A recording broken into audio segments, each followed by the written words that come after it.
This is the most disgusting thing you've done. That couch, God knows I hated that couch. It was old, weathered, dark gray, going on beige upholstery, three-seater with a small yellow diamond pattern that covered the entire thing. To call it tacky would be a compliment. My younger brother and a friend of his took it off the curb before hard collection day. I still don't know what was going through his head when he saw it. Wow. You know what would liven up my bungalow? Decrepit old couch. My brother has started to live in the bungalow on the other side of the backyard, from the main house, the first act of his growing independence. But we were both still in high school, so he wasn't completely independent yet. Still came to the main house to watch TV and use the computer, eat dinner with us. He wasn't completely cut off from the family. But looking at this couch made me want to excommunicate altogether. "It's fine," he said. "It stinks," I said. "I'll just use some air freshener. It will be as good as new."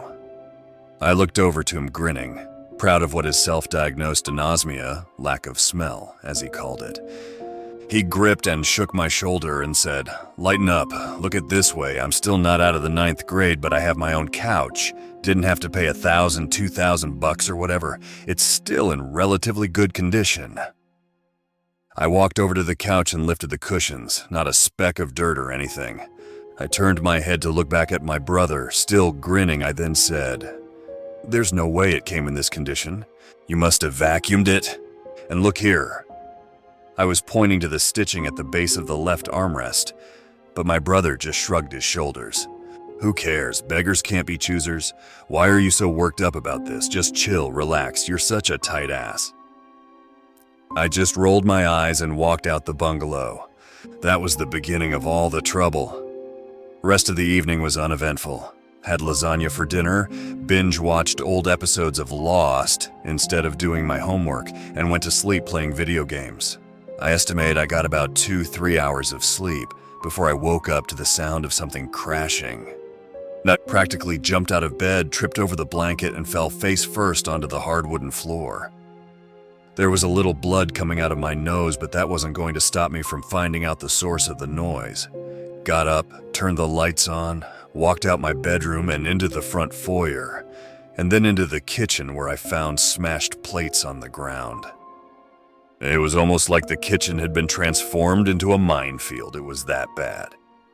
My dad came down the stairs to check it out, asked what the hell was going on here, and told him, "I don't know, I just got here. Plates don't smash themselves." We then gave each other a look, the look that says, "There may be someone in the house." I slowly crept through the shattered ceramic plates to search the back half of the house while he searched the front half. Won't bore you with the search, but after 5 minutes or so, checking every nook and cranny, we came up with boopkis, not a zilch. Apparently those plates did smash themselves. Dad and I were starting to become both anxious and angry. We started to get the idea that maybe whoever smashed the plates made enough noise to hide the sound of the back door opening and closing. I also blurted out that maybe my brother did it. Dad would have none of it, but he made me check my brother in his bungalow anyway while he cleaned up the plates. My brother was fast asleep on his new couch, but I woke him up anyway. Asked him if he saw anyone break the plates. Thought it was obvious since he was fast asleep that he didn't do it himself. "I was asleep. How do you think I would see someone leave the house?" Told him, "Yeah, fine, whatever." Also told him that the couch was starting to smell as I was leaving the bungalow. A day passed without finding out who smashed the plates. I still didn't have a clue who did it. Mom and Dad didn't want to think about a potential intruder in the house, and my brother didn't care and was still gloating about how he found the awesome couch. It wasn't the sound of smashing plates that woke me up later that night. Instead, it was the sound of a woman crying. I thought it was Mom at first, and I really didn't want to get in between my parents fighting. But then I realized the crying wasn't coming from my parents' upstairs bedroom, but downstairs, probably the bathroom. Big boy pants time. So I got out of bed, ready to do my best Dr. Phil impression. My parents hadn't really fought before, but maybe this was the start, I thought. But it was only until I left my bedroom did I realize that the sound of the crying didn't sound like my mom. I mean, I hadn't heard my mom cry that much, but the voice was deeper than my mom's. I knew that much. I crept slowly through the dark hallways, the beating of my heart practically the only other sound you could hear in the house, and when I reached the kitchen I could hear this almost echo. Those echoes seemed to be coming from the bathroom. Thus I crept up to the bathroom door and stood still. Her sobbing was deep and heavy. It just made me feel sad, really sad. I almost didn't, but I worked up the courage to gently tap on the door.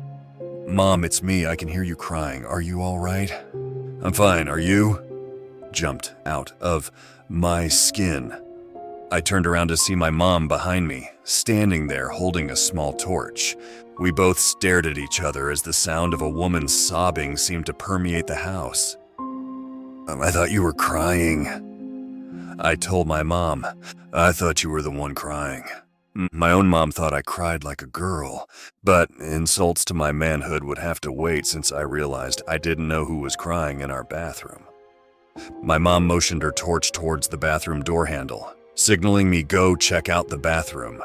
Reluctantly, my trembling hand grasped the handle as I turned it and opened the door to a dark, unlit bathroom. Just as soon as I opened the door, the crying stopped. I turned on the light and found no one in there. Even stepped into the room just to make sure, as if there was some sort of optical phenomena that made a crying woman invisible. All I could do was turn to my mom and shrug my shoulders in confused defeat. As if that was some sort of signal, the crying started, only this time it seemed to come from outside.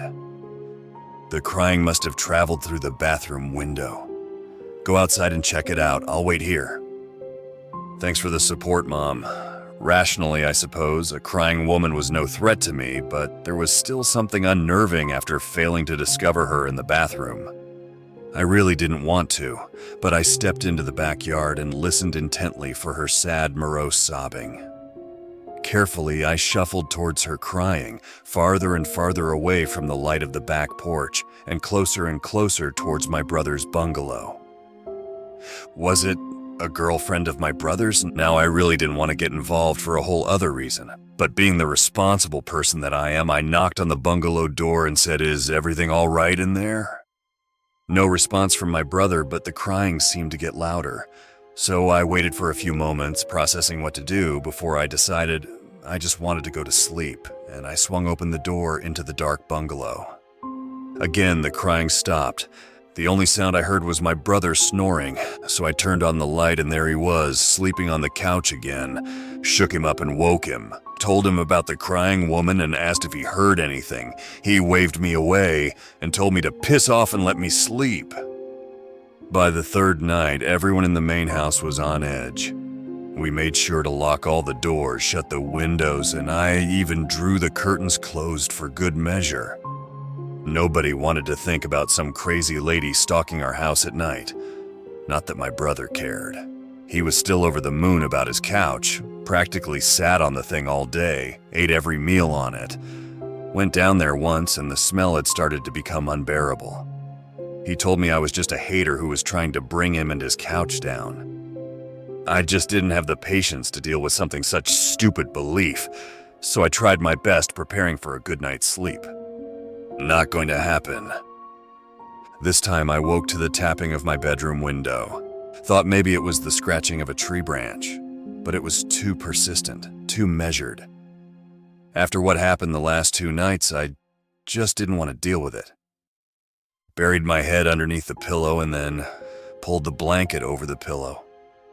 2 layers of comfy soundproofing to block out the noise from outside my window. There was silence, or at least only the faint sound of tapping from outside. But I could sleep with that. But it kept getting louder and louder and louder. What started as a tapping turned into a knocking. From knocking it morphed into a constant drumming. From drumming to pounding. I was starting to sweat, and my blanket fortress of solitude was turning into an oven. The pounding was starting to reverberate through the room, even shaking my bed. Where was Mom and Dad? Could they not hear this? With the shaking, sweating, and pounding seemingly surrounding me, I snapped, threw off the blanket, and then the curtain opened where I was, then met with the horrifying visage of some brunette woman with a faint sliver of blood running down her left cheek that seemed to glitter in the moonlight. The sight of her threw me back onto the ground, and when I lifted my eyes to the window again, she was gone. I was like a man possessed. I found the intruder from the past 2 nights, and I wasn't going to let her get away. I charged out the front door, didn't bother closing it behind me after I bolted to the center of the front lawn and turned around in complete circles looking for this woman. But nothing again.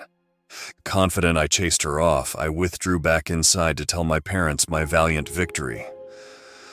But she was there, inside the house, standing at the end of the hallway, looking at me with a vacant expression. Blood still streaming down the left side of her face, shining in the distance. Wait, get out of here. Not dwelling on my contradictory orders, I sprinted down the hall, waking up Mom and Dad but losing sight of this mystery woman. When I reached the end of the hallway, I then saw her face through a window looking into the backyard where she was heading towards my brother's bungalow. I wasn't going to let her get away, not after she invaded my home, smashed my plates, tormented my sleep. So I burst out the door, and in no time at all reached the door to my brother's bungalow.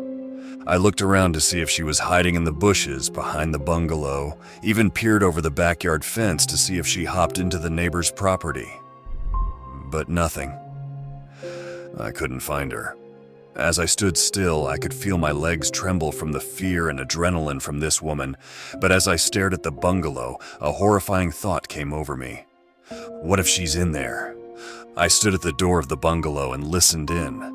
The only noise I could hear at that moment was the sound of my brother snoring. Slowly, I turned the knob and opened the door only slightly, where I then slid my hand in the gap to turn the light on.